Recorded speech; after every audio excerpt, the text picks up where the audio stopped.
3 मजले चढून आल्यावर आपल्या फ्लॅटचे दार मोहनने चावी लावून उघडलं. सवयीप्रमाणे त्याचा हात दिव्यांच्या बटनकडे गेला. खोली दिव्यांच्या प्रकाशाने भरून गेली. मात्र एक भकासपण, एकाकीपण त्याच्या अंगावर धावून आले. कामावरून घरी आल्यावर हल्ली हा एकाकीपणा त्याला जास्त जाणवायचा. नवीन नोकरीवर सेल्समध्ये लागून त्याला जेमतेम 3 महिने झाले होते. शोरूममध्ये असताना गिराईक लोकांची वर्दळ, 4-5 सहकारी लोक यांच्याशी होणाऱ्या गप्पा यामध्ये त्याचा दिवस जात असे. पण मग 10, सव्वा 10 वाजता घरी आल्यावर पुढील रात्रीचा वेळ खायला उठायचा.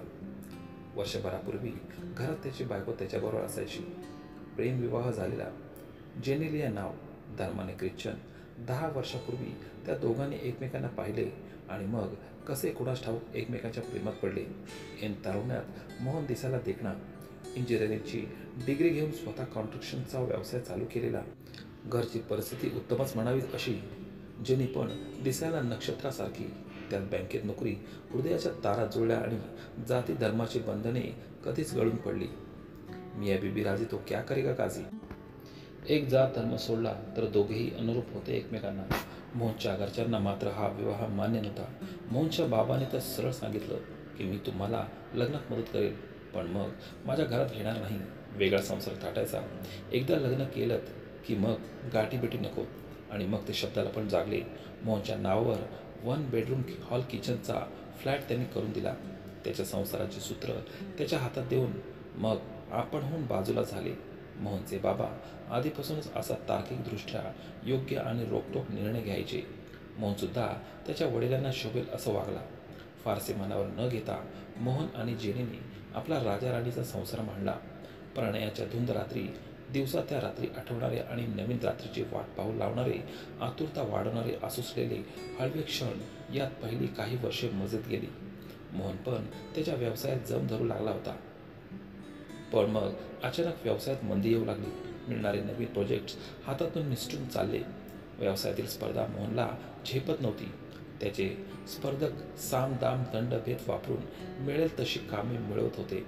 आर्थिक बाबीवरून दिवसेंदिवस कमी होत जाणाऱ्या प्राप्तीवरून मोहन आणि जेनेलियात खटके उडू लागले. साईडवरच्या ऑफिसातील त्याच्या फेऱ्या कमी होऊ लागल्या की जेनेलिया त्याला टोमणे मारू लागली. खरं पाहता तिचा बँकेचा पगार एवढा होता की घराचा मेंटेनन्स भरून, कपडे लत्ते जेवण खाणं उरकून दोघांचा चरितार्थ चालला असता. पण जेनेलियाला आपल्या स्टेटसची चिंता वाटू लागली होती. ती अशी टोमणे मारून त्याला हिणवू लागली की मोहन निराश व्हायचा. काही दिवसांपूर्वी आपल्या प्रेमात अखंड बुडालेली जेनेलिया ती हीच का असा प्रश्न पडायचा त्याला. त्यातूनच मग त्याने कधीतरी दारू प्यायला सुरुवात केलेली. एकदा मोहनच्या कानावर बातमी आली की जेनी हल्ली कोणा दुसऱ्या पुरुषाबरोबर सतत असते. तिच्या बँकेतल्या एका सहकार्याने तिच्याशी सूत जमवलं होतं. मग मोहन अजूनच ढेपाळला. बरीच भर म्हणून एक महामारी सारखी साथ आली आणि मग सगळेच व्यवसाय कोलमडले. बांधकाम व्यवसायाचे तर 3-13 वाजले. सिमेंट, वाळू असे बांधकामासाठी लागणारे साहित्य यांचे भाव गगनाला भिडले. त्यामुळे हाती घेतलेली कामे सुद्धा ठप्प झाली. जेनेलिया मोहनबरोबर राहायची हळूहळू कमी होत अचानक बंद झाली. लग्नापूर्वी घेतलेल्या आणाबाका शपथा व्यर्थ ठरल्या. मग मोहन असाच एकदा विचारमग्न अवस्थेत घरी असताना एक दिवस जेनेलियाकडून चक्क घटस्फोटाची नोटीस आली. जेनीला मोहनकडून परस्पर संमतीने खेळीमेळीने कायदेशीर घटस्फोट हवा असल्याची मागणी त्यात होती. घटस्फोटाची प्रक्रिया पूर्ण करण्यासाठी मोहनच्या सहीची गरज होती. आपलं प्रेम विफल ठरलं. चुकीची सहचारणी निवडली आपण. तरी आई बाबा पोट तिडकीने सांगत होते. तिकडे दुर्लक्ष केले. तरुणाईचा केफ होता तेव्हा. जवानीचा जोश होता. दुनीला ठोकर मारायची, मुठीत घेण्याची उमेद होती. परिस्थितीचे फटके बसले आणि सारेच फासे उलटे पडले. एखादं मूल झालं असतं. मधल्या काळात जेनीनं घटस्फोटाचा विचार केला असता का? या जर तरला काहीच अर्थ नव्हता. पण बरं झालं मूल नाही ते. मुलाच्या हक्कावरून आणखी प्रश्न उभा राहिला असता. खरंच इतके अपयशी कसं ठरलो आपण? नाही, परिस्थिती सुधारली पाहिजे. सध्या जमेची बाब म्हणजे आपल्या हातात नोकरी आहे. जेनीला फोन करू आणि तिची मनधरणी करू. जेनेलियाच्या आठवणीने मोहन बेचैन झाला. जेनी तू हवी आहेस मला. तू हवी आहेस. तू माझी आहेस. मला असे सोडून जाऊ नकोस. जेनीच्या आठवण दाटून आल्या. मोहनला गलबलून आलं, उमाळे दाटून आले.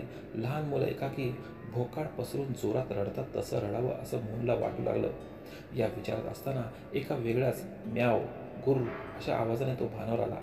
म्याव म्याव आवाज एकदम जवळून आला आणि त्याच्या पायाशी कसलाचा मऊ स्पर्श झाला. एक मांजराचे पिल्लू पायाशी घुटमळत होते. ना फारसे हडकुळं, ना फारच गुबगुबीत असं. अरे, हे कधी घुसलं घरात? मोहनने आठवून पाहिलं. मगाशी आपण दार उघडलं होतं. विचारांच्या तंद्रीत तेव्हा गुलाम आत शिरला असणार. हो, बोका होता तो, पण बराच लहान असल्याने त्याचा आवाज फुटला नव्हता. मोहनला त्याची दया आली. आपल्यासारखा दिसतोय, दुःखी, एकाकी, पोरका झालेला, आईपासून ताटातूट झालेला. कधी शेवटचं खायला मिळाले आहेस कोणास ठाऊक. मोहनने फ्रीज उघडून थोडे भजीभर दूध काढून त्याच्या समोर ठेवले. ते दूध हापापल्यासारखं लपक लपक आवाज करत जिभेने पिल्लाने संपवलं. मग आणखी थोडे दूध आणि त्यात मोठा मऊ पाव कुस्करून दिला. पिल्लाने तेही संपवलं आणि मग मोहनचे पाय कृतज्ञतेने चाटू लागले. मोहनच्या पायात घुटाळू लागलं. आपलं अंग मोहनच्या पायाला सारखं घासू लागलं. खरंच प्राण्यांमध्ये एक वेगळी शक्ती असते. म्हणून तर थकल्या भागल्यानंतर पाळीव प्राण्यांच्या सहवासात राहण्याचा सल्ला बरेच मनोविकार तज्ज्ञ देत असावे. मगाशी जमा झालेले विचारांचे काळे ढग जाऊन आता आकाश निरभ्र झाल्यासारखं मोहनला वाटलं. त्याने उद्या जेनीला फोन करायला नक्की केलं. सकाळ होताच त्याने पहिला जेनीला फोन लावला. जेनीला, आपण व्यवस्थित काम करू, दारू सोडू, कन्स्ट्रक्शनचे काम पुन्हा सुरू करू, पुन्हा खूप पैसे मिळू. हो, अगदी पहिल्यासारखे असं सांगितलं. जेनी लगेच काही बोलली नाही, पण संध्याकाळपर्यंत पुन्हा फोन करेन असं म्हणाली. खरं तर पण मग त्या दिवशी जेनीकडून फोन नाहीच आला. घरी आला, परत एकटेपणा खायला उठला. पण मग कालचं ते मांजराचं पिल्लू आलं आणि मग मोहनला थोडा विरंगुळा मिळाला. हल्ली ते मांजर रोज रात्री 10, 10:15 वाजता मोहनकडे यायचे. मोहनने नामकरण केलं त्याचं, सोनू म्हणून. सोनू दाराशी बसून म्याव म्याव असे ओरडू लागायचा. शेजारी पाजारी दार उघडून त्याला हाकलतील म्हणून मोहन लगेच दार उघडायचा, त्याला आत घ्यायचा, खायला प्यायला घालायचा. मग रात्रभर सोनू निवांत असायचा. कधी कधी मोहनच्या अंगावर, छातीवर बसून गुर गुर असा घशात आवाज काढायचा, जणू काही दिवसभरात काय काय घडलं ते सांगायचा. सकाळचाच पुन्हा मुख्य दाराजवळ येऊन दार उघडायचं सांगायचा. दार उघडताच एखाद्या शहाण्या व्यक्तीसारखा शेपटी वर करून घराबाहेर पडायचा. मोहनला आता त्याचा लळा लागला होता. मोहनला सुट्टी असायची त्यावेळी तर पूर्ण दिवसभर तो मोहनकडेच असायचा, खेळायचा. मोहनची जेवण स्वतःसाठी करायचा किंवा बाहेर मागवायचे ते खायचा.